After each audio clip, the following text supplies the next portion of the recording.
Un drone qui coupe le prix d'un téléphone bas de gamme détruit une machine de combat qui vaut plusieurs millions de dollars. Un appareil d'environ 2 kg, soit 4 livres et demi, contre 45 tonnes de blindage, c'est-à-dire 100 000 livres de métal.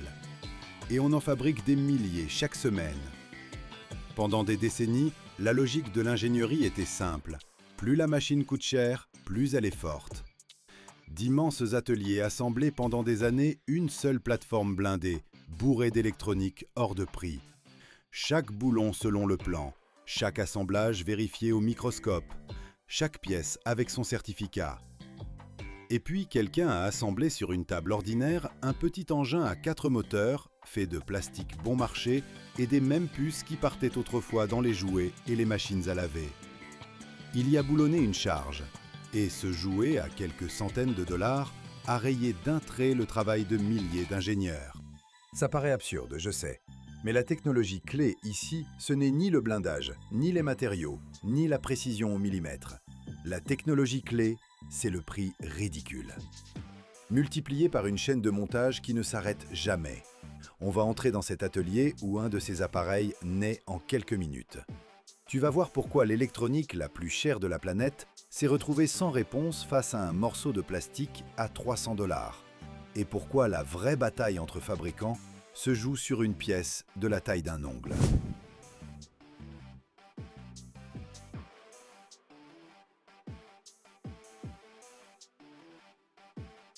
Si tu jettes un œil dans une usine moderne de drones de combat, tu n'y trouveras ni haut fourneau, ni presse géante.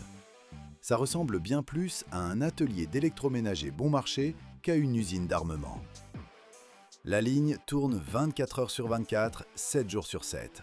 Et son seul objectif est de sortir le maximum d'unités en un minimum de temps. Sur de longues tables, des rangées de gens travaillent. L'un soude les fils au moteur, l'autre glisse la carte de commande dans le châssis. Un troisième serre 4 vis. Les opérations sont primitives et identiques. Et c'est précisément pour ça qu'on peut les répéter 1000 fois d'affilée. Assembler un appareil complet prend quelques minutes. Ici, personne ne contrôle chaque vis au microscope et aucun inspecteur militaire ne surveille l'ouvrier. Si un appareil sur 100 tombe à cause d'un fil défectueux, ça n'empêche personne de dormir. Le coût est dérisoire et les 99 autres feront le travail. Et c'est là que se cache le conflit qui casse toute l'économie classique de l'armement. Avant, pour atteindre une cible à quelques kilomètres, c'est-à-dire 2 ou 3 000, il fallait un missile de précision qui coûtait à partir de 100 000 $, ou un obus d'artillerie qui exige de la poudre rare, du métal et une usine à cycle complet. Aujourd'hui, la même tâche est réglée par un appareil à 400 ou 600 $ assemblé avant-hier. Fais le calcul toi-même. Un lanceur ou une station de guidage coûte des dizaines de millions de dollars. Un seul missile intercepteur tourne autour de 4 millions. Et parfois, ce missile à 4 millions doit abattre un petit avion en plastique qui vaut le prix d'une paire de baskets. L'arithmétique est si brutale que les systèmes de défense coûteux perdent économiquement avant même d'avoir tiré. Et attention, ce n'est pas que la technique soit mauvaise, elle fonctionne très bien. Elle a simplement été conçue contre un adversaire tout autre, gros, cher et bien visible sur le radar. Or, ce qui est arrivé, c'est du bon marché, du minuscule, et en quantité auquel personne ne s'était préparé.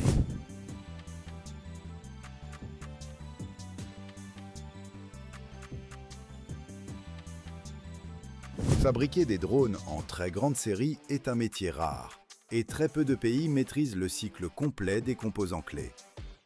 Le problème ne vient pas des châssis, qu'on imprime sur n'importe quelle imprimante tridimensionnelle ou qu'on découpe dans une plaque. Le problème, ce sont les puces, les contrôleurs de vol et les moteurs s'emballer. Ce marché est tenu par une poignée de géants, et si une usine perd l'accès aux puces de la taille d'un ongle, la chaîne s'arrête en quelques jours. Pas en un an, pas en un mois, en quelques jours. Du coup, les fabricants mènent une guerre silencieuse sur les contrats d'achat. Ils raflent des lots de moteurs par millions d'unités via de petites sociétés intermédiaires, en déguisant les commandes en besoins de fabricants de jouets ou de matériel agricole. Un même carton de moteur peut changer 3 fois de propriétaire avant d'arriver à l'atelier. La deuxième partie de l'équation, c'est l'humain derrière la commande. Pour former l'opérateur d'un système anti-aérien lourd, il faut des mois, souvent des années, et du matériel hors de prix rien que pour l'entraînement. Pour apprendre à quelqu'un à piloter un petit appareil, 2 à 4 semaines suffisent, sur un simulateur d'ordinateur ordinaire, avec un joystick en plastique entre les mains. Ensuite, cette personne s'installe dans un abri à quelques kilomètres de là, encore une fois 2 ou 3 000, met un casque sur les yeux et voit le monde par la caméra d'un engin qui file à 120 km/h, soit 75 000 à l'heure. La barrière d'entrée est tombée au niveau d'un jeu vidéo. Et c'est ça, bien plus que l'explosif, qui a rendu cette technologie massive.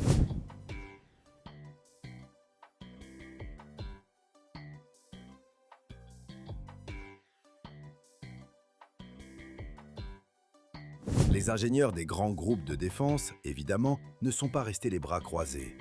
Ils construisent des systèmes de guerre électronique, des stations qui brouillent le signal de commande et coupent le lien entre l'appareil et son opérateur.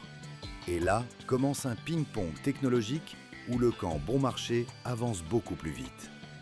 Dès qu'un brouilleur puissant apparaît sur une bande donnée, les constructeurs ressoudent les cartes et basculent sur d'autres fréquences. Ensuite, les appareils apprennent à sauter de canal en canal, en plein vol, plusieurs fois par seconde. Puis, entre en scène la vision par ordinateur la plus rudimentaire qui soit. Un module à 100 ou 200 $ reconnaît la silhouette d'un véhicule et amène l'appareil jusqu'à la cible tout seul, même sans le moindre signal venu de l'extérieur. Le brouilleur finit par brouiller quelque chose qui n'existe plus, les ordres d'un opérateur devenu inutile. L'échelle de cette course a de quoi donner le vertige. Un seul grand programme de production sort entre 50 000 et 100 000 appareils par mois, et ce n'est même pas le plafond. Multiplie par 12 mois et tu obtiens des millions d'unités, d'une machine qui coûte moins cher qu'une machine à laver, mais qui oblige à réécrire les manuels. L'épaisseur du blindage a cessé d'être l'argument principal. Gagne celui dont la chaîne tourne le plus vite et dont les ingénieurs savent économiser sur chaque pièce sans perdre la fonction. Ce n'est plus une compétition entre armées, c'est une compétition entre usines.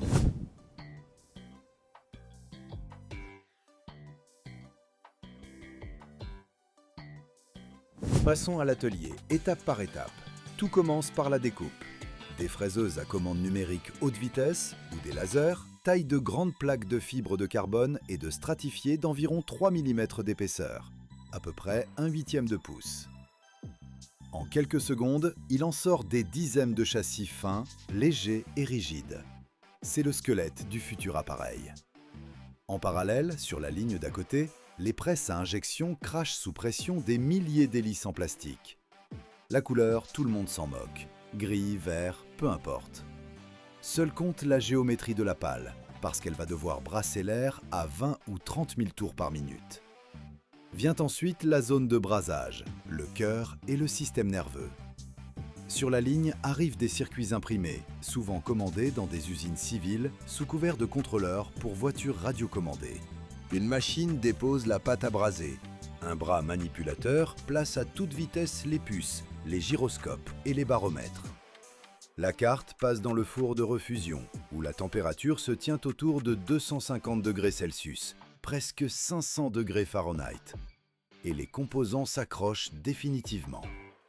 Aucun standard militaire de protection, de l'électronique grand public ordinaire, qui doit juste survivre aux 10 ou 15 minutes de son unique vol. Puis les moteurs. C'est la pièce la plus critique de tout l'appareil. Les moteurs sans balai sont bobinés par milliers chaque jour. Fils de cuivre très fins et aimants au néodyme bien puissants. Le moindre déséquilibre au bobinage et le moteur crame par surchauffe dès le décollage. Donc, c'est ici que le contrôle est le plus sévère de toute l'usine. L'assemblage final est volontairement prosaïque. L'ouvrier prend le châssis, fixe les 4 moteurs, monte la carte au centre, branche la caméra et l'émetteur vidéo. Toute la structure tient avec des colliers en plastique et du ruban double face. Pas de boulon en titane, ni de colle spatiale. Un collier à quelques centimes tient la carte tout aussi bien. Dernière étape, chaque appareil est relié par un câble à un ordinateur. Le programme charge dans le microcontrôleur les algorithmes de stabilisation et le réglage des canaux de communication. Puis, direction le banc d'essai, qui n'est rien d'autre qu'une caisse fermée par un filet où les moteurs montent à pleine puissance pendant exactement 5 secondes. S'il répond aux commandes, ne fume pas et garde son équilibre, on le décroche et on le range dans un carton de 10 unités. On les tasse serrés comme des chaussures bas de gamme. Dans quelques jours, ces cartons partiront vers les dépôts où l'on boulonnera la charge utile sur ces châssis en plastique. Et le jouet, à quelques centimes, deviendra une machine à laquelle personne n'a encore trouvé de réponse aussi bon marché.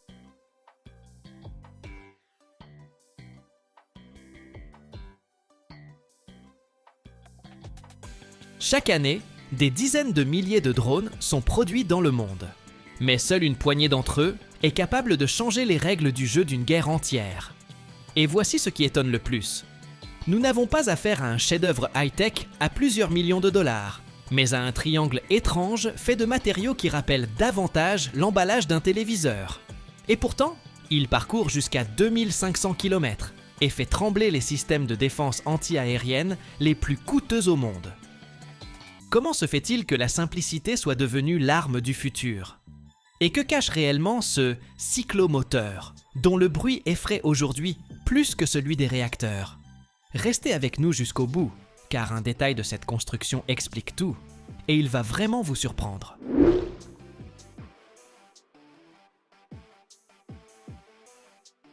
Commençons par un examen visuel, car cet appareil, son envergure atteint 2,5 mètres et sa longueur 3,5 mètres. Cet oiseau pèse environ 200 kg. Regardez la structure. Ce n'est ni de l'aluminium aéronautique ni du titane spatial, c'est de la fibre de verre et du polystyrène expansé. Oui, vous ne vous trompez pas, exactement le matériau dans lequel on emballe votre nouvelle télévision. Pourquoi est-ce génial, me direz-vous? Parce qu'une telle structure ne réfléchit presque pas les ondes radar. Elle est si rudimentaire que les grands systèmes sophistiqués de défense anti-aérienne ne comprennent parfois tout simplement pas ce qui vole. Une vraie cible, ou une nuée d'oiseaux ayant décidé de migrer vers le sud en février. Le cœur de ce triangle volant, le moteur. C'est un moteur à essence 2 temps de 50 chevaux. Il sonne exactement comme le vieux cyclomoteur de grand-père ou la tondeuse à gazon du voisin un samedi matin. C'est précisément pour ce bruit qu'on les a surnommés les mobylettes.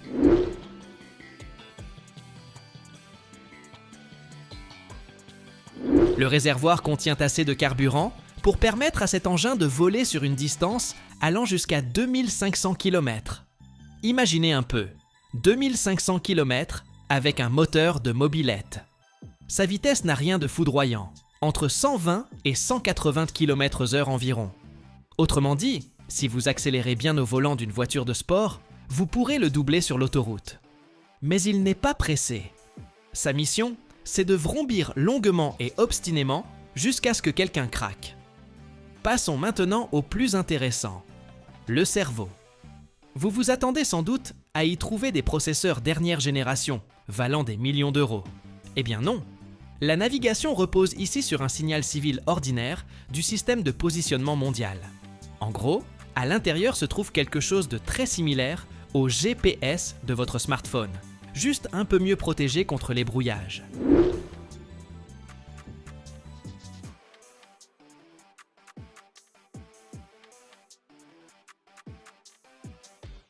Si l'adversaire tente de brouiller ce signal, le Shahed dispose d'un plan B, un système inertiel. Il s'agit d'un ensemble de capteurs qui indiquent à l'appareil dans quelle direction il penche et à quelle vitesse il vole. C'est comme marcher dans le noir de mémoire. Pas très précis, mais vous finirez quand même par atteindre le mur. Parlons maintenant de ce qui en fait un kamikaze. Le nez dissimule entre 30 et 50 kg d'explosifs. C'est beaucoup. C'est énorme pour une structure aussi légère. Lorsque ce triangle percute sa cible, il se transforme en boule de feu. Et c'est là que réside toute la perfidie. Un tel engin coûte environ 20 000 €, alors qu'un missile destiné à l'abattre peut coûter 2 millions d'euros. Comparez simplement ces chiffres. 20 000 contre 2 millions. C'est comme essayer de tuer un moustique avec un lingot d'or. Même si vous réussissez, vous perdez financièrement.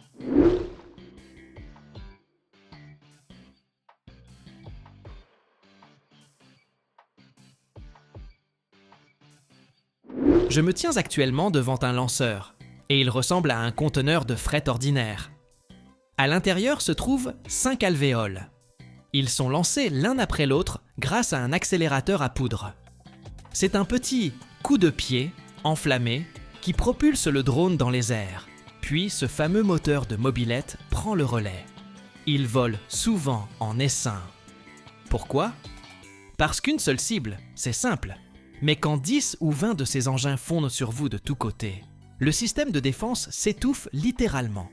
Il panique, tire toutes ses coûteuses roquettes, et au final, l'un de ces petits bolides bon marché finit toujours par passer entre les mailles du filet. C'est fascinant de voir comment la guerre a changé.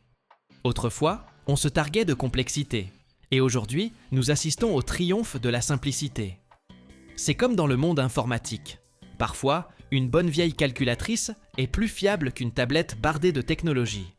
Les concepteurs ont renoncé à tout superflu.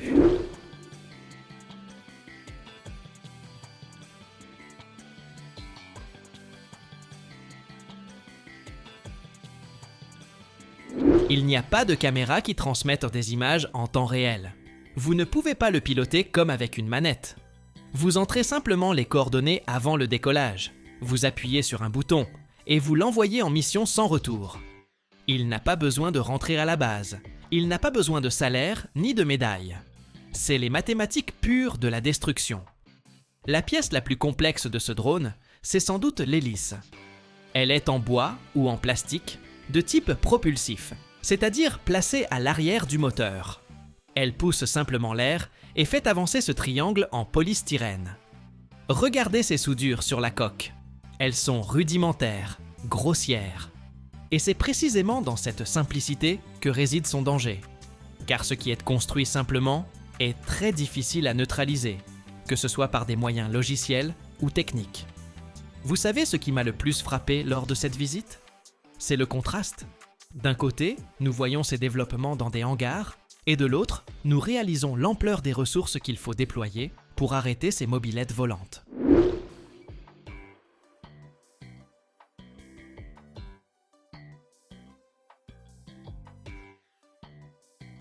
Les hommes construisent d'immenses radars, conçoivent des algorithmes d'intelligence artificielle sophistiqués, et puis débarquent un triangle en polystyrène à 20 000 $ qui lance.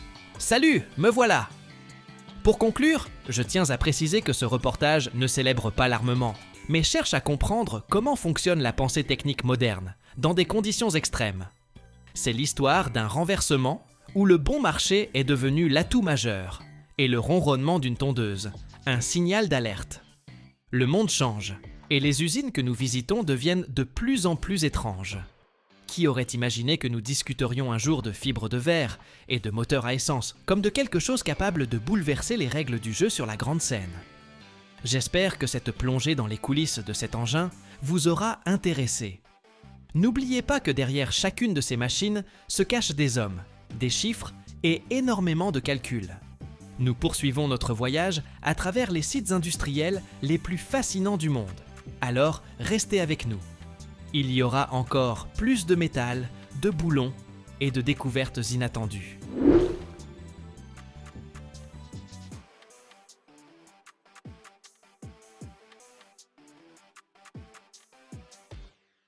Prenez soin de vous, ne négligez pas le bruit des mobylettes dans le ciel, abonnez-vous à ma chaîne et souvenez-vous, même la chose la plus simple peut s'avérer bien plus complexe qu'il n'y paraît au premier regard, pour peu qu'on l'observe sous le bon angle. À très bientôt dans les prochaines vidéos. Aimeriez-vous que j'analyse plus en détail le système d'alimentation de ce drone, ou que je vous montre comment fonctionnent les groupes mobiles qui tentent de les intercepter?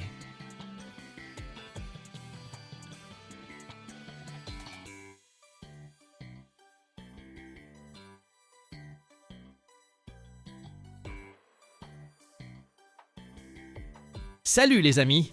Me voici devant cette énorme Champ. Vous savez, cette fusée qui n'explose pas, mais qui coupe tout sur son passage. Aujourd'hui, On va plonger à l'intérieur, décortiquer chaque détail pour voir ce qui s'y cache. Et je vous raconterai tout tel que je l'ai vécu à l'usine. J'ai déjà visité un paquet de sites de ce genre, et cette fusée, c'est quelque chose d'extraordinaire. Allez, embarquons pour la visite.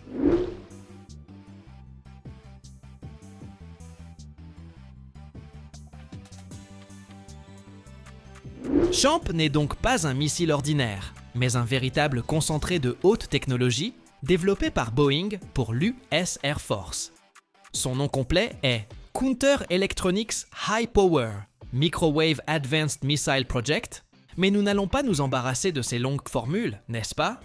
L'essentiel, c'est qu'il embarque une arme à micro-ondes capable de neutraliser l'électronique ennemie sans la moindre explosion.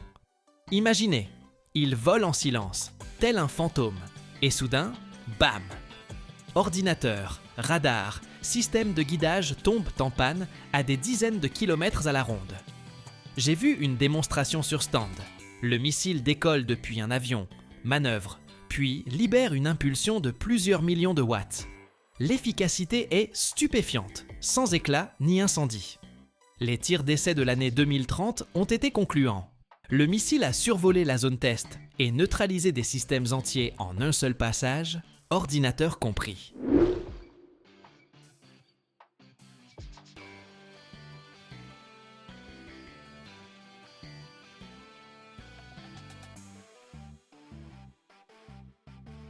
Les chiffres exacts de production sont classifiés, mais le programme se poursuit depuis 2009 sous l'égide de l'Air Force Research Laboratory. Maintenant, ce qu'il y a à l'intérieur. Je me suis glissé dans l'atelier de fabrication, où s'assemblent ces merveilles technologiques. Et voici ce que j'ai vu. Le cœur du missile, c'est un générateur micro-ondes de haute puissance, quelque chose comme un oscillateur à relaxation ou un magnétron, qui crée une impulsion d'ondes électromagnétiques. Ces ondes pénètrent dans les appareils par les antennes, les fentes ou les câbles, et grillent les circuits sensibles. Le générateur fonctionne à des fréquences en gigahertz, produisant des impulsions d'une durée de nanosecondes, mais avec une énergie capable de calciner l'électronique sur des milliers de mètres carrés. J'ai touché le panneau. Le métal était froid, mais à l'intérieur bouillonne une telle puissance que sans blindage spécial, vous ne survivriez pas. Le corps du missile est en composite à base de carbone, pesant environ 2 tonnes pour une longueur de 7 mètres et un diamètre inférieur à 1 mètre.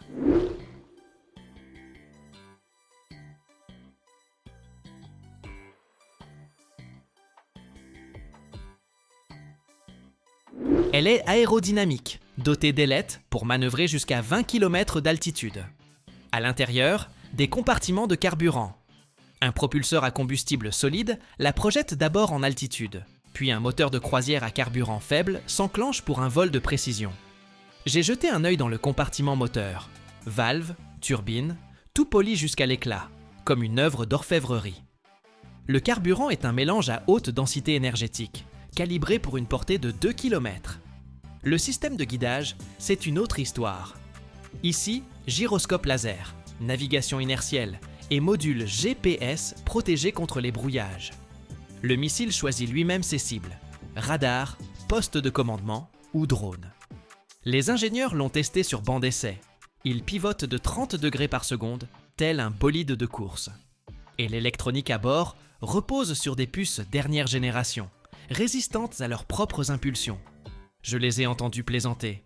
Ce truc coupe les ordinateurs ennemis, mais garde son smartphone allumé.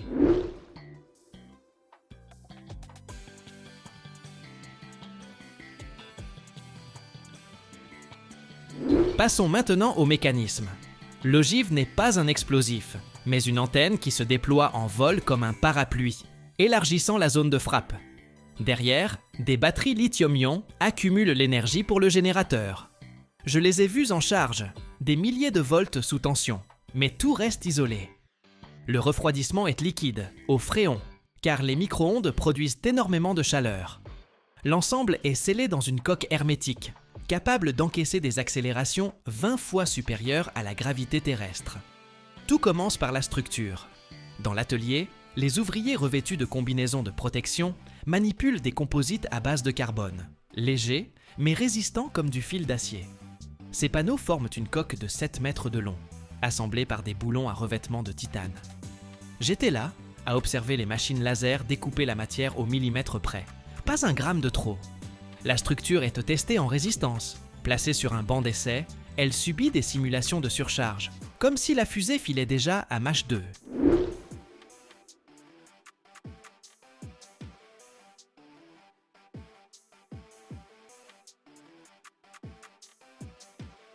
S'il y a ne serait-ce qu'une micro-fissure, toute la structure est mise au rebut. Cela prend une journée entière, car le séchage du composite s'effectue à 100 degrés Celsius dans des autoclaves de la taille d'une pièce. Ensuite vient le plus intéressant. L'électronique est insérée à la main. Les machines sont ici impuissantes, car la délicatesse est cruciale. Des puces de la taille d'un ongle ne supportent pas une manipulation brutale. Les ingénieurs, gantés d'antistatiques, montent les cartes. D'abord le système de contrôle avec gyroscope, puis le générateur à micro-ondes. Chaque fil est tressé dans un câble blindé pour éviter que les impulsions ne se perturbent mutuellement. J'ai vu un technicien souder des contacts sous microscope. Les mains tremblent, mais l'expérience lui permet de rester stable. L'électronique comprend des milliers de composants. Condensateur pour accumuler l'énergie, transistor pour générer des ondes en gigahertz. Le montage dure une semaine, entrecoupé de contrôles. Des multimètres scannent chaque ligne au plus près pour éviter tout court-circuit.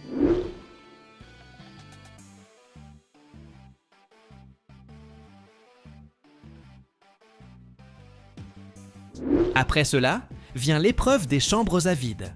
Ces cuves géantes reproduisent l'espace. On y pompe l'air jusqu'à atteindre une pression d'1 millimètre de mercure. On y fait descendre la température à plusieurs dizaines de degrés sous zéro. Puis, on lance la roquette en vol. Les chambres ont la taille d'un camion. Leurs hublots sont en verre de quartz. Une fois le vide établi, on active le générateur. Les micro-ondes fusent, mais les parois blindées contiennent tout en sécurité. Les capteurs enregistrent température, vibration, impulsion. Si le générateur délivre moins d'1 million de watts, c'est retour à l'atelier. J'ai entendu le ronronnement, grave, comme le bourdonnement d'une abeille géante. Les tests sont répétés 3 fois, avec des pauses pour refroidir le tout par liquide. À l'usine, j'ai parlé avec les ouvriers. Ils sont fiers. L'assemblage se fait par étapes. D'abord la structure, puis l'électronique insérée à la main, car les automates ne parviennent pas à la délicatesse requise. On teste dans les chambres à vide, en simulant le vol. Une seule erreur, et c'est toute la série qui repart en fabrication. Le coût d'une roquette se compte en millions de dollars, mais l'effet en vaut la peine.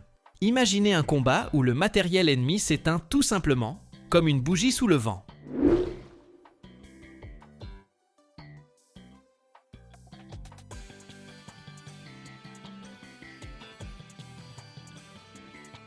J'ai fait un dernier tour autour du missile. La surface est lisse, dotée d'une protection thermique pour des vitesses hypersoniques, allant jusqu'à Mach 2. En dessous, les fixations pour un lancement depuis un bombardier B-52. À l'intérieur, outre le système principal, il existe des systèmes de secours. Si le générateur tombe en panne, le missile peut effectuer des manœuvres de repli ou s'auto-détruire. La sécurité avant tout, car ce n'est pas un jouet. La visite s'achève, mais les impressions demeurent. Le champ révolutionne les règles du jeu dans la guerre moderne, sans effusion de sang, mais avec un contrôle total. Si vous aimez la technologie comme moi, c'est un spectacle à ne pas manquer. Abonnez-vous, laissez un like et dites-moi en commentaire, quelle sera notre prochaine destination ? Une usine de microprocesseurs ou de sous-marins peut-être ? Rendez-vous sur de nouveaux sites.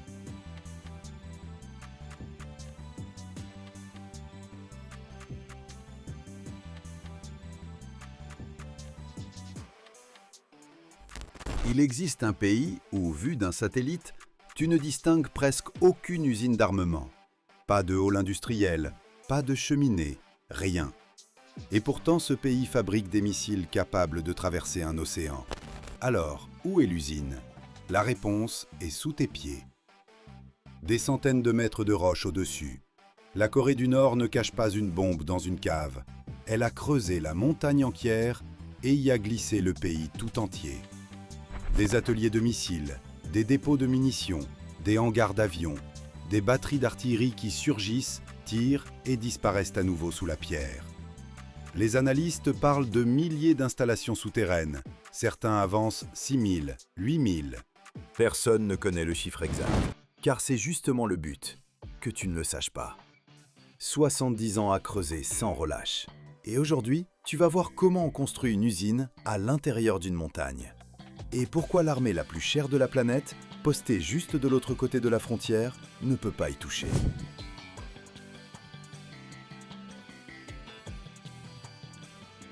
Pour comprendre pourquoi un pays entier s'enterre, il faut remonter à 1953. La guerre de Corée se termine. Pas par un traité de paix, seulement par un cessez-le-feu. Autrement dit, la guerre ne s'est jamais vraiment arrêtée. On a juste appuyé sur pause. Et elle est encore sur pause aujourd'hui. Pendant cette guerre, l'aviation américaine a survolé le Nord presque sans opposition. Elle a bombardé les villes, les usines, les barrages. Pyongyang a été réduite en gravat. Et le régime a retenu une leçon qu'il n'a pas oubliée en 70 ans. En haut, à ciel ouvert, tu es mort. Tout ce qui compte doit être en bas. Ils ont donné un nom à cela. Juche, l'autosuffisance. L'idée de ne dépendre de personne pour rien, ni la nourriture, ni l'énergie, ni les armes. Et plus tard, Songun, l'armée d'abord. Quand presque le monde entier te ferme les portes à coups de sanctions, il te reste 2 options. Te rendre ou tout fabriquer toi-même, chez toi, là où personne ne peut le bombarder. Ils ont choisi la seconde. Et pour fabriquer là où personne ne t'atteint, il n'y a qu'un seul endroit. Sous la montagne.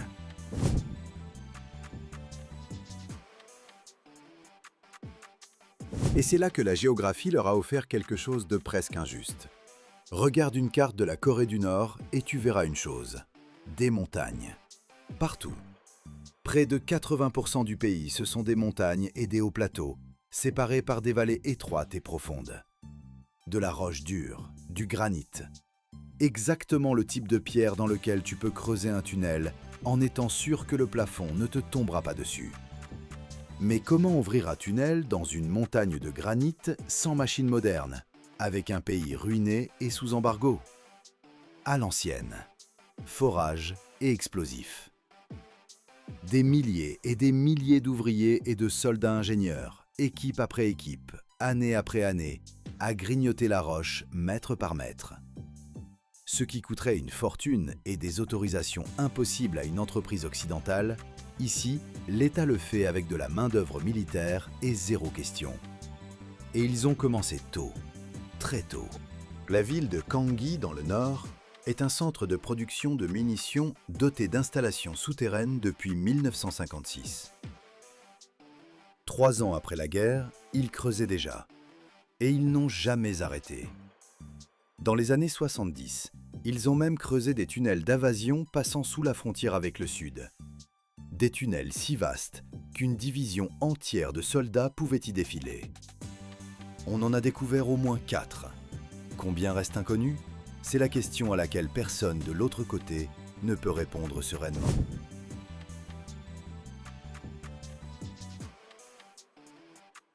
Ce que je vais décrire maintenant, le peu que le monde a pu voir, provient d'images que le régime lui-même a décidé de montrer. Et même ainsi, celui qui regarde de l'extérieur a du mal à y croire. Tu entres par une bouche de tunnel dissimulée dans le flanc de la montagne. De l'extérieur, ce n'est rien. Un trou dans la roche, peut-être une porte d'acier peinte de la couleur du mont. Mais le tunnel descend et descend. Et quand tu arrives au fond, tu ne trouves pas une grotte humide pleine de caisses. Tu trouves une vraie usine, en marche. Éclairage industriel, sol en béton. Des lignes d'assemblage où les missiles prennent forme pièce par pièce. Des tours, des grues. Des chariots sur rails pour déplacer des charges qu'aucun humain ne pourrait soulever. Car un missile balistique peut peser d'1 à plusieurs dizaines de tonnes. Cela, en livres, va de quelques milliers à plus de 100 000 livres de métal et de carburant qu'il faut déplacer sans la moindre erreur. Et à côté de la ligne, l'essentiel, des dépôts. Des missiles rangés debout, en file, prêts à être sortis et tirés. Des générateurs autonomes, parce que là-dessous, tu ne dépends pas du réseau électrique extérieur. Une ventilation capable de filtrer l'air si, en haut, le monde devient toxique. Des réserves de nourriture et d'eau pour tenir enfermé des semaines. Ce n'est pas un abri, c'est un pays miniature, glissé dans la pierre, conçu pour continuer à produire des armes, même quand il ne reste plus rien à la surface.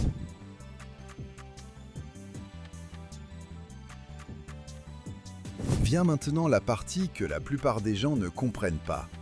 On se dit, d'accord, c'est sous terre, mais une bombe moderne fait sauter ça quand même, non?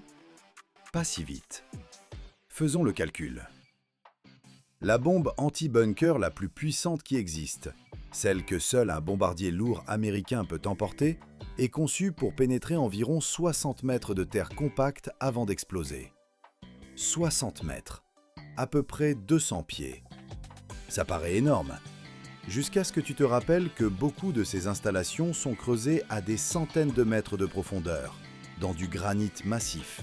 Pas de la terre molle, du granit. De la roche qui casse les forêts industrielles. 60 mètres de pénétration contre des centaines de mètres de montagnes solides au-dessus. Le compte n'y est pas, loin de là. Pour atteindre le fond, il te faudrait une bombe plusieurs fois plus puissante que la plus grosse qui existe aujourd'hui. Et cette bombe n'a pas été construite. Mais il y a un détail encore plus gênant pour qui voudrait t'attaquer. Tu ne sais pas où frapper. Ce n'est pas un bâtiment avec une adresse, c'est une montagne, avec des dizaines de bouches de tunnels réparties sur tout le versant. Beaucoup factices, beaucoup bouchés, beaucoup qui ne figurent même sur aucune carte de renseignement. Tu détruis 3 entrées, il en reste 10. Tu en détruis 10, il en apparaît d'autres dont tu ignorais l'existence. C'est comme essayer de tuer une fourmilière en écrasant une seule fourmi.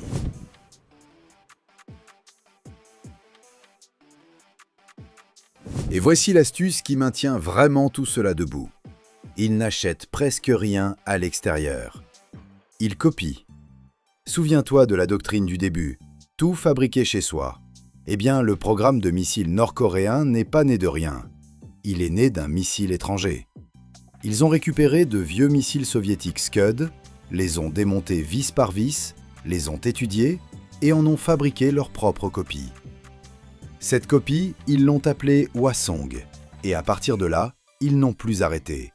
Version après version, chacune plus grande et de plus longue portée, jusqu'à des missiles capables de traverser des continents entiers. Tout cela à partir d'ingénierie inverse.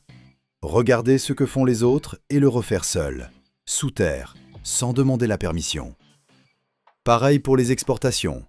Il existe une entreprise d'État, connue sous le sigle KOMID, qui fut pendant des années le principal vendeur d'armes et de technologies de missiles du régime à l'étranger. Elle est sous sanction. Ses comptes, gelés par les Nations Unies. Et pourtant l'argent a trouvé des chemins, car lorsqu'on fabrique dans une montagne, ce qu'on sort vers le monde, c'est aussi se cacher. Ainsi la boucle se referme d'elle-même. Il copie la technologie. Il la fabrique sous la roche, il la stocke sous la roche, il la lance depuis la roche. Et avec ce qu'ils vendent, ils financent la montagne suivante. Personne ne voit l'usine, personne ne connaît le chiffre exact, personne ne peut l'arrêter depuis le ciel.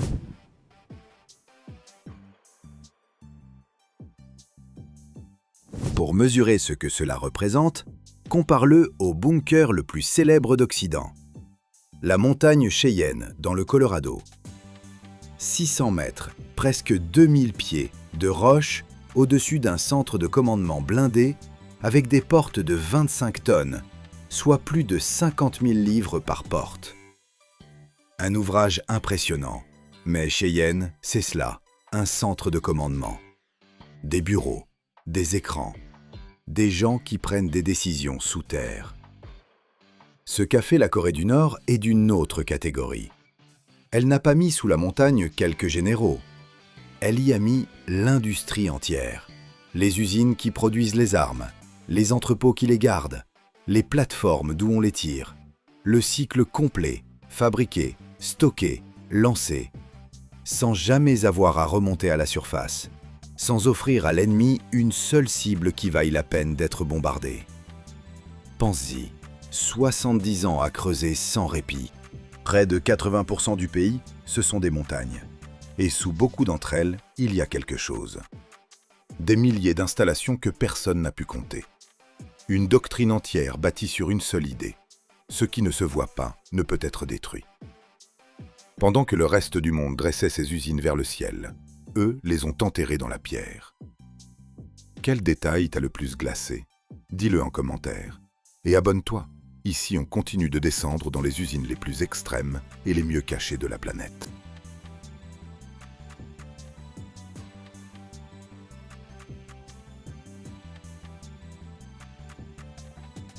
Le béton sous lui ne se fissure pas. Il fond. La table de lancement, en béton armé, se transforme en cratère après un seul allumage. C'est pour ça qu'on la noie sous l'eau. Des centaines de tonnes par seconde, une cascade entière, juste pour que le sol n'explose pas. Le jet qui sort de la tuyère dépasse les 3000 degrés Celsius, près de 6000 degrés Fahrenheit. C'est plus chaud que la lave d'un volcan. Plus chaud que le point de fusion du cuivre dont sont faites ses propres parois. Selon toutes les lois de la physique, cette machine devrait se faire fondre elle-même dès la première seconde. Elles ne font pas. 700 tonnes de poussée par une seule tuyère. Presque 3 tonnes de carburant brûlé chaque seconde. Une pièce de métal de 6 mètres de haut, près de 20 pieds. Je vais te montrer le moteur de fusée le plus puissant jamais construit par l'homme. Et l'astuce grâce à laquelle un morceau de métal survit dans un enfer qui aurait dû le tuer sur l'instant.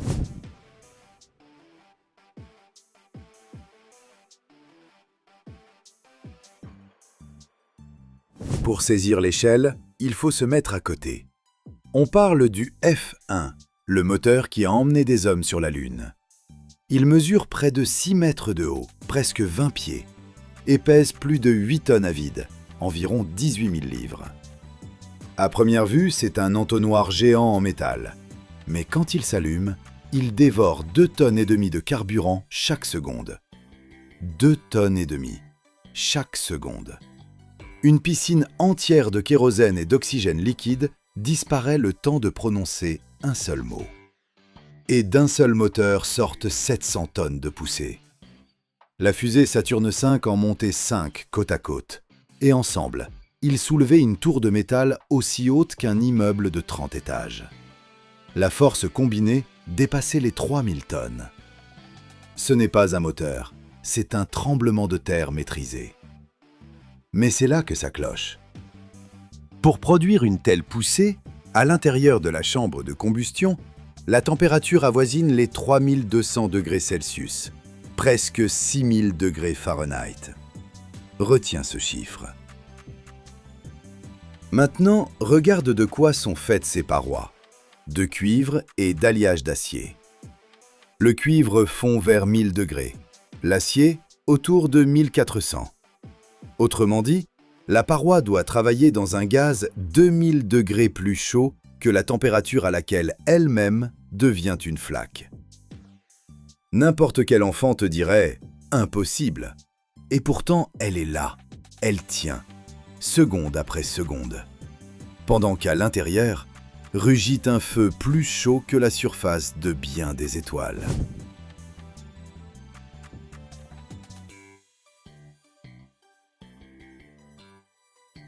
L'astuce s'appelle le refroidissement régénératif et elle est d'une beauté sournoise. Avant de brûler le carburant, on fait passer ce carburant glacé à l'intérieur même des parois du moteur. Les parois ne sont pas pleines, elles sont traversées par des centaines de canaux minuscules, comme les veines d'une main, soudés l'un contre l'autre. Le kérosène froid, ou le méthane liquide à plus de 100 degrés sous zéro, entre près de la bouche du moteur, remonte par la zone la plus chaude, la gorge, et emporte la chaleur avant que le métal n'ait le temps de fondre. Autrement dit, le même liquide qui, dans un instant, va s'enflammer, commence par sauver la paroi de l'incendie qu'il va lui-même provoquer. Dehors, 3000 degrés de gaz. À l'intérieur de la paroi, un carburant presque congelé à quelques centimètres de là. Et entre les deux, une feuille de métal de l'épaisseur d'une pièce de monnaie qui n'a pas le droit de céder. Si un seul canal lâche, le moteur explose. Ici commence l'ingénierie la plus chère de la planète.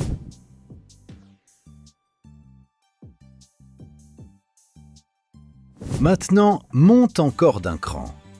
Il existe un moteur moderne qui va encore plus loin. Le Raptor, de l'entreprise de fusée d'Elon Musk. Lui ne brûle pas du kérosène, il brûle du méthane liquide. Et selon un cycle que presque personne n'avait réussi à dompter. La combustion étagée à flux intégral. Ça sonne comme du jargon, mais ça veut dire une chose brutale. Absolument tout le carburant et tout l'oxygène sont transformés en gaz chaud avant d'entrer dans la chambre, pour que rien ne soit gaspillé. La pression à l'intérieur grimpe au-delà de 300 atmosphères. 300! C'est comme poser le poids d'une voiture sur chaque centimètre carré de paroi. Pendant des années, les ingénieurs soviétiques et américains ont essayé puis abandonné. Le moteur se consumait de l'intérieur. Et la fusée qu'il utilise n'en porte pas un. Elle en porte 33, allumées en même temps sous une seule structure. 33 amphères synchronisés à la milliseconde. Et toute cette puissance est dangereuse jusqu'au sol lui-même. Quand un de ces moteurs s'allume au sol, en dessous se forme un enfer de gaz et de poussière à plus de 1000 degrés, projeté plus vite que le son. C'est pourquoi, sous la rampe, on creuse une fosse énorme et on déverse des centaines de tonnes d'eau par seconde pour amortir l'onde sonore. Parce que le bruit lui-même est une arme. Les vibrations acoustiques peuvent rebondir contre la fusée et la briser en morceaux avant même le décollage. Lors d'un essai célèbre, un allumage sans assez d'eau a arraché des dalles de béton de la taille d'une voiture et les a projetées à des centaines de mètres.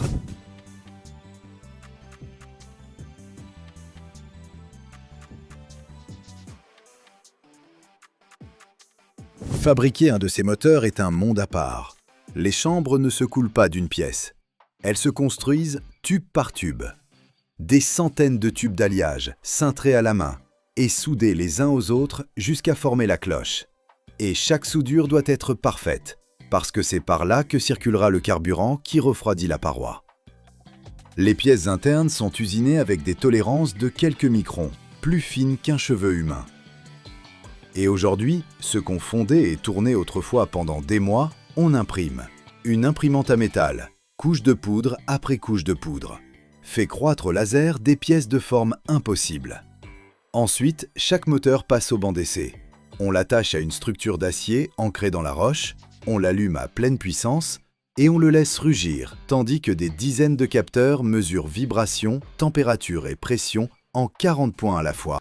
Un essai d'allumage peut coûter le prix d'une maison. Et parfois, après tout ça, le moteur lâche et il faut repartir de zéro. Car développer un moteur de ce niveau coûte des milliards de dollars, étalés sur des décennies d'essais, d'explosions et de refonte.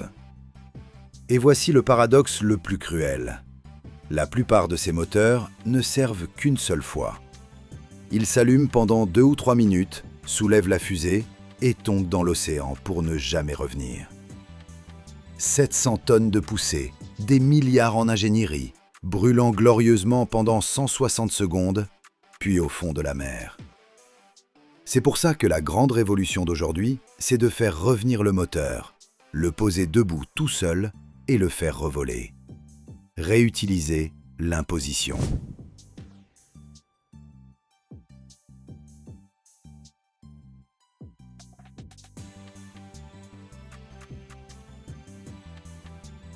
Mais la question de fond reste la même.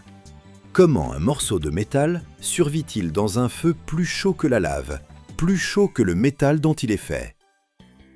La réponse n'est pas un matériau magique, c'est une astuce. C'est faire passer le carburant lui-même, avant qu'il ne brûle, le long des parois, pour qu'il emporte la chaleur.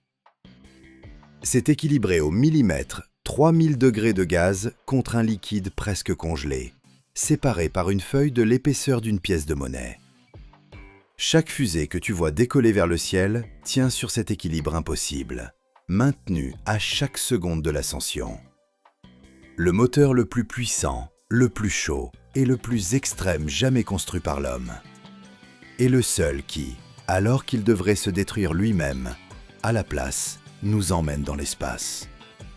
Si cette histoire t'a retourné la tête, laisse ton like et abonne-toi. Ici, on continue de montrer comment l'ingénierie moderne franchit chaque jour la ligne de l'impossible.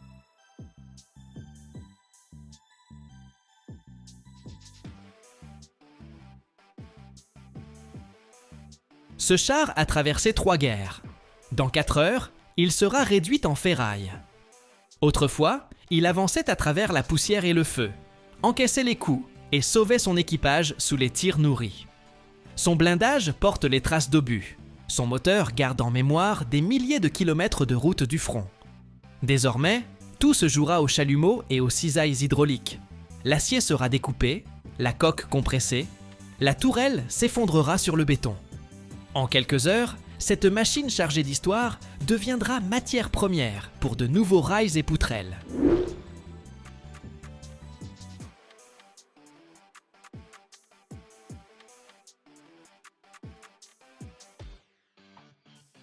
La première étape consiste en un démontage complet de l'armement et de tous les équipements sophistiqués du véhicule. Je me tiens près du char, qui n'a plus le statut d'unité de combat, mais conserve techniquement tous ses systèmes. L'équipe commence par travailler sur la tourelle. À l'aide de grues et de vérins hydrauliques, on retire le canon avec son berceau et une partie des mécanismes de recul. Chaque boulon et fixation est dévissé sous contrôle, car les ensembles sont massifs et soumis à de fortes tensions. Ensuite, on démonte les modules de mitrailleuse, les stabilisateurs et les mécanismes de pointage. Tout cela est emballé séparément, étiqueté et transféré vers des zones spécialisées. Après l'armement, on passe à l'électronique. On ouvre les panneaux intérieurs, on retire les blocs de communication, les systèmes de conduite de tir, les modules de calcul, les appareils optiques. Les faisceaux de câbles sont découpés soigneusement par section, pour ne pas endommager les connecteurs, ni provoquer de court-circuit. Des éléments chargés peuvent subsister à l'intérieur. C'est pourquoi tout est vérifié avec des appareils de mesure avant le retrait.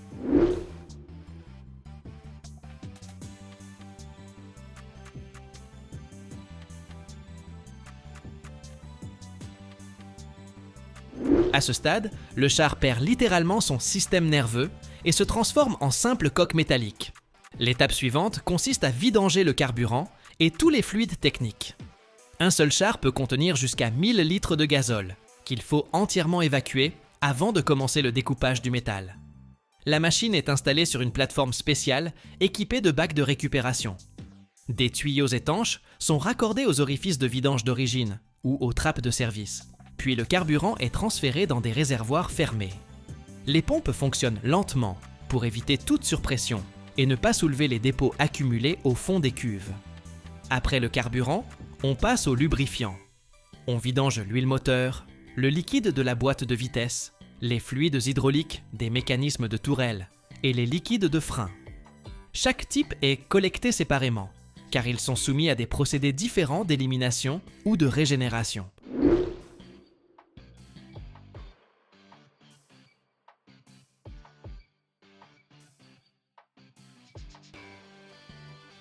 Une attention particulière est portée aux joints et raccords, pour qu'aucune goutte ne tombe sur le sol de l'atelier. Ce n'est que lorsque le système est entièrement vidé et vérifié que la carcasse est jugée sûre pour la découpe mécanique ultérieure. Commence alors l'étape la plus spectaculaire, la découpe du blindage au chalumeau et au plasma. Face à moi, une coque de plusieurs dizaines de millimètres d'acier, conçue pour résister aux impacts directs. Impossible d'y arriver avec une simple scie. Les ouvriers tracent d'abord les lignes de coupe pour diviser l'engin en sections transportables et faciles à fondre par la suite. Puis viennent les chalumeaux oxyacétyléniques ou oxypropaniques. La flamme porte le métal à plus de 1000 degrés. Ensuite, le jet d'oxygène dévore littéralement l'acier le long du tracé.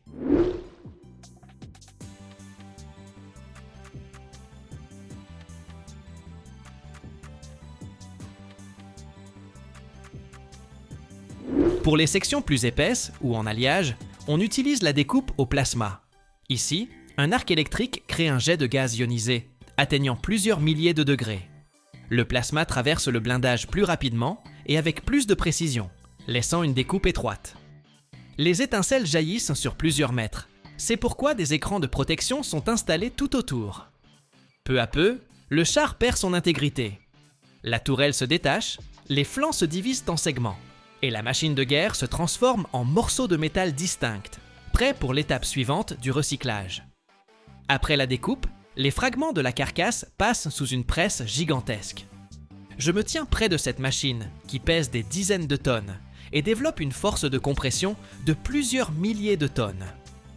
Les sections de blindage, qui faisaient encore récemment partie d'un char intact, sont introduites l'une après l'autre dans la chambre. Les vérins hydrauliques se referment lentement, et les épaisses plaques d'acier commencent à se déformer, à craquer aux jointures et à se replier sur elles-mêmes.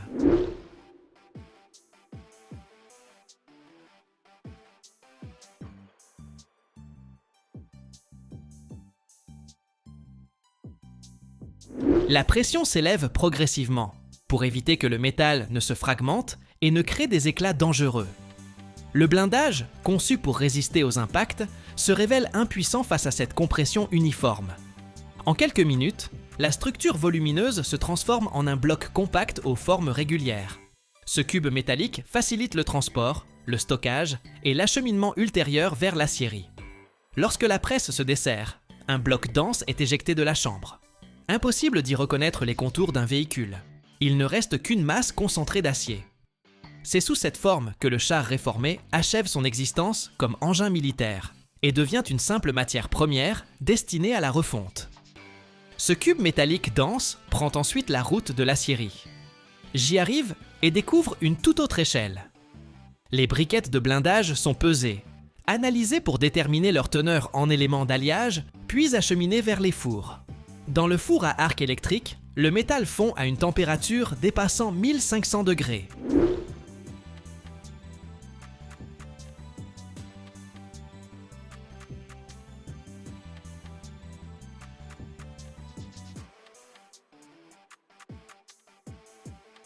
L'ancienne armure, qui résistait aux impacts et aux charges, passe à l'état liquide et se mêle aux autres ferrailles.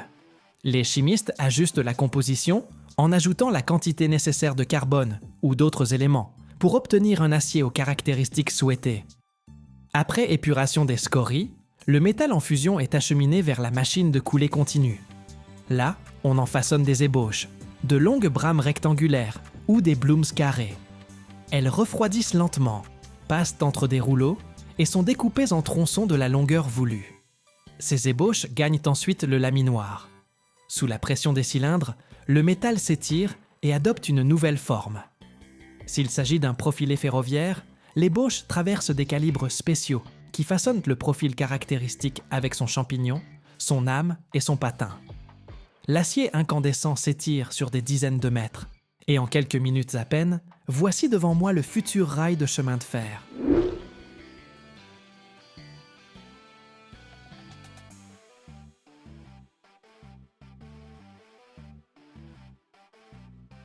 Lorsqu'il s'agit de poutrelles de construction, les laminoirs confèrent au métal une section en H ou en double T. Ces éléments supportent des charges considérables et deviennent l'ossature de ponts, d'entrepôts et d'immeubles de grande hauteur. Ce contraste me frappe profondément. Une machine conçue pour la guerre traverse un cycle complet de métamorphose pour devenir partie intégrante de l'infrastructure. Le blindage qui protégeait autrefois l'équipage se transforme désormais en rails sur lesquels rouleront des trains de voyageurs ou en poutrelles qui soutiendront les toits de quartiers résidentiels. Le métal n'a pas de mémoire, seul compte la nouvelle forme et la nouvelle fonction. Et c'est là, sans doute, tout le sens du recyclage. Même les engins les plus lourds peuvent connaître une seconde vie au service de la construction civile. Et pour que ma chaîne poursuive sa propre vie, n'hésitez pas à vous abonner.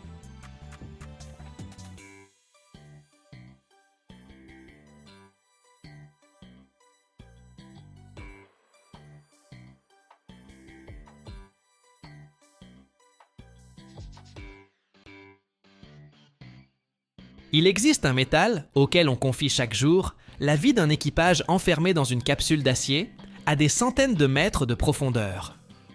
Imagine un tube qui n'a pas le droit de présenter la moindre micro-fissure, alors qu'il supporte la pression d'une colonne d'eau haute, comme plusieurs dizaines d'étages. Ce n'est pas un alliage de science-fiction tout droit sorti d'un film, mais un acier bien réel, capable de résister à plus de 100 000 psi de charge tout en restant suffisamment vivant pour ne pas se désintégrer, respirant au rythme de la coque du submersible. Aujourd'hui, tu vas découvrir de quoi est vraiment faite la coque épaisse d'un sous-marin, pourquoi le titane s'est révélé un héros des profondeurs bien trop coûteux, et comment les ingénieurs parviennent à faire tenir le métal là où n'importe quel acier ordinaire se serait froissé depuis longtemps comme une boîte de conserve.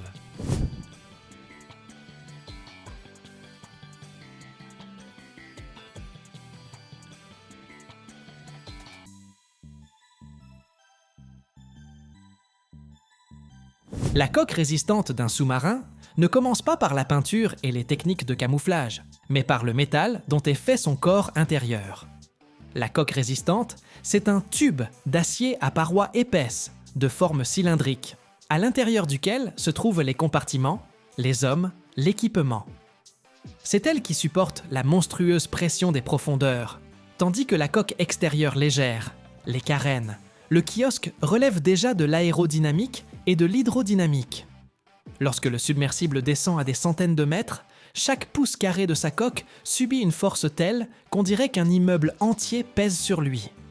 À 500 mètres de profondeur, la pression atteint environ 50 atmosphères, soit près de 50 bars, et l'acier doit résister sans la moindre fissure.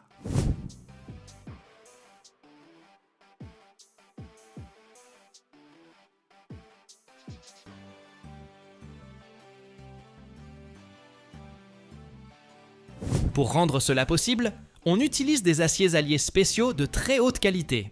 L'exemple classique, l'acier américain HI80. Le sigle HI signifie High Yield, c'est-à-dire limite d'élasticité élevée. L'acier ne commence à se déformer de manière irréversible qu'à des contraintes d'au moins 80 000 psi. Pour les sous-marins, le HI80 permet une profondeur d'immersion opérationnelle d'environ 550 mètres. Plus tard est apparu le HI100, avec une limite d'élasticité proche de 100 000 psi, soit environ 700 mégapascales, ce qui a permis de concevoir des submersibles pour des profondeurs avoisinant 690 mètres. Une différence de quelques dizaines de mégapascales représente en réalité des centaines de mètres supplémentaires de zone de survie pour la coque, avant que les contraintes n'atteignent des niveaux critiques.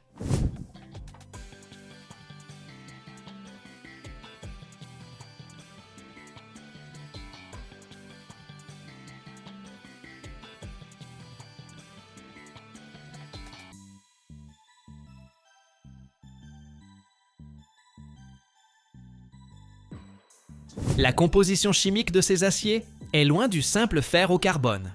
On y ajoute du nickel, du chrome, du molybdène, du manganèse et d'autres éléments dans des proportions précises. Le nickel améliore la résilience au choc et abaisse la température de rupture fragile.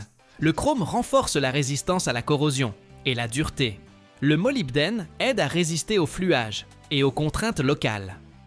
Il en résulte un acier qui, même aux basses températures de l'eau de mer, conserve sa plasticité et ne se brise pas comme du verre sous l'impact ou une charge brutale. Pour les bâtiments militaires, c'est crucial. La coque doit encaisser les coups de mer, les chocs hydrodynamiques et ses propres manœuvres, sans parler des charges explosives éventuelles.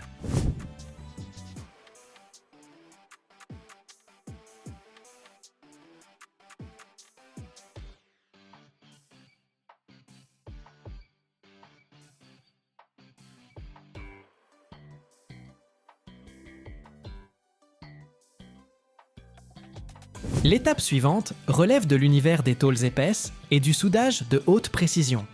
Les plaques de la coque résistante atteignent plusieurs centimètres d'épaisseur. Elles sont courbées sur de puissants laminoirs pour former des sections cylindriques. Cette courbure doit être d'une précision telle que l'assemblage des tôles produise un anneau parfaitement régulier, exempt de contraintes internes et d'ovalisation. Plusieurs de ces sections sont ensuite réunies en virole, compartiments distincts qui seront à leur tour soudés entre eux sur toute la circonférence. Chaque soudure longitudinale ou circulaire constitue potentiellement le point le plus vulnérable. Aussi, les exigences de soudage sont elles aussi strictes que celles imposées à l'acier lui-même. On recourt au soudage automatique à l'arc sous flux, en contrôlant minutieusement les températures de préchauffage et de post-chauffage, afin d'éviter la formation de zones trempées fragiles et de fissures internes.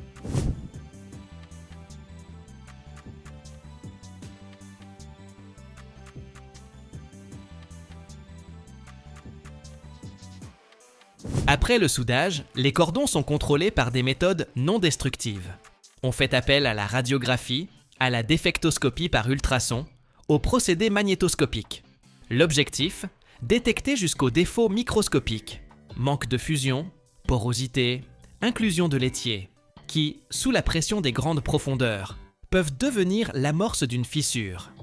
Si un défaut est repéré, le cordon est découpé, puis ressoudé. Ces opérations sont répétées, jusqu'à ce que la structure réussisse l'ensemble des essais, y compris hydrauliques. La coque peut être placée dans un bassin spécial, ou une chambre pour vérifier son comportement, sous une pression équivalente à plusieurs centaines de mètres de colonne d'eau.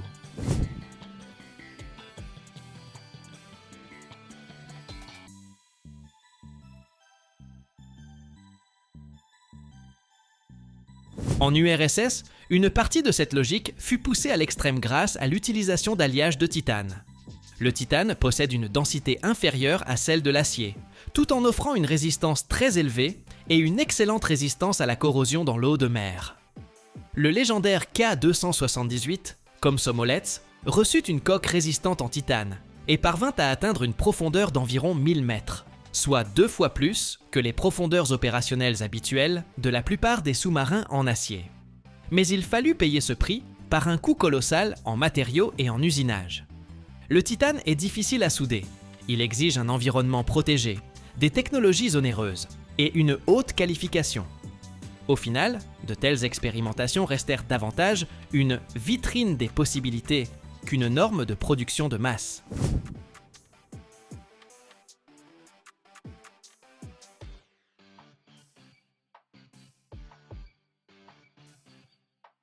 Aujourd'hui, l'axe principal du développement des coques de sous-marins n'est pas une transition complète vers le titane, mais le perfectionnement des aciers alliés.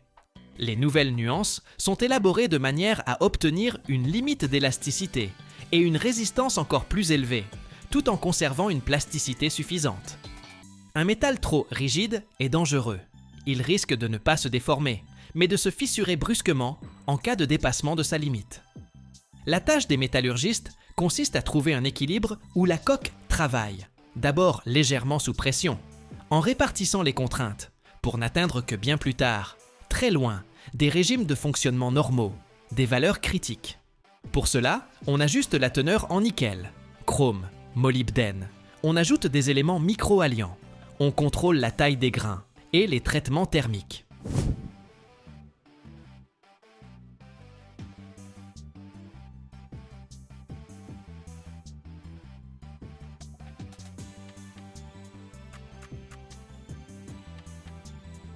Un point crucial, dans un sous-marin, ce n'est pas seulement le cylindre massif qui travaille. À l'intérieur de la coque résistante se trouve un ensemble de couples, de lisses, de cloisons qui répartissent les charges et empêchent l'enveloppe de se froisser comme une boîte de conserve. Tous ces éléments sont eux aussi fabriqués en aciers spéciaux, et leurs jonctions avec la paroi de la coque sont calculées de manière à éviter toute concentration de contraintes. Chaque hublot, chaque écoutille, chaque ouverture pour l'appareillage constitue un renforcement complexe qui doit garantir que la pression de l'eau ne trouvera pas de point faible. Les ingénieurs procèdent à de nombreux calculs par la méthode des éléments finis, vérifiant comment la coque se comporte à différentes profondeurs, sous les chocs des vagues, lors des manœuvres.